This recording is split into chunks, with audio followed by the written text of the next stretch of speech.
how Twitter's new prompt to cut down toxic tweets will work. Apart from social media platform, agencies such as the UN have also taken note of hate speech in recent times.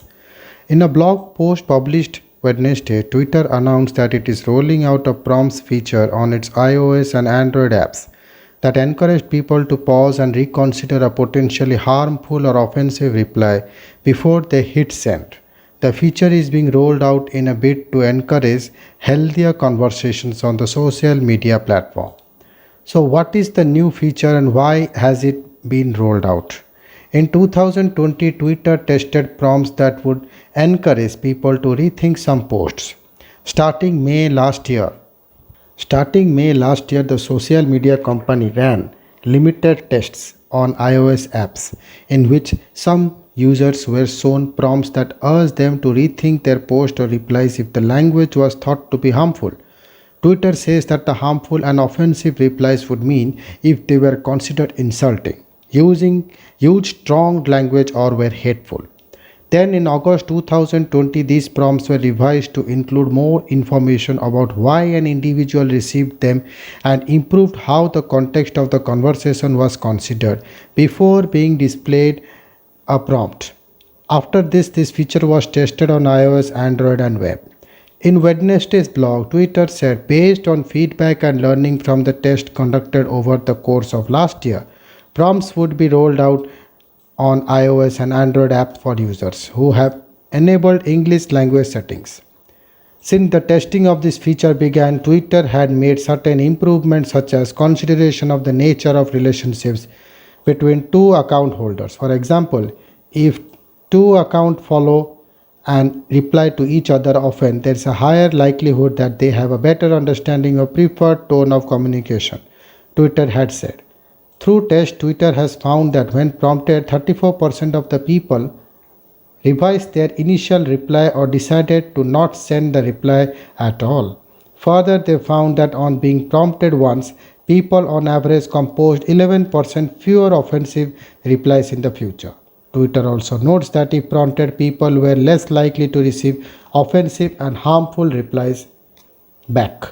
How do social media platforms define what is hateful? There is no precise definition of hate speech, but if broadly understood as speech or content that calls for violence against people or is threatening to them and is based on their race, ethnicity, gender, or sexual orientation. The Cambridge Dictionary defines hate speech as public speech that expresses hate or encourages violence towards a person or group based on something such as race, religion, sex, or sexual orientation, equals to fact of being gay, etc. Twitter in March 2020, Twitter said we expanded our rules against hateful conduct to include language that dehumanizes others on the basis of religion. As per their new policy against hateful conduct, users are discouraged from prompting violence against or directly attack or threaten other people on the basis of race, ethnicity, national origin, caste, sexual orientation, gender identity, religious affiliation, age, disability, or serious disease. Reddit on similar lines Rule 1 or Reddit content rule states, everyone has a right to use Reddit free of harassment, bullying, and threats of violence. Communities and users that incite violence or that promote hate based on identity or vulnerability will be banned.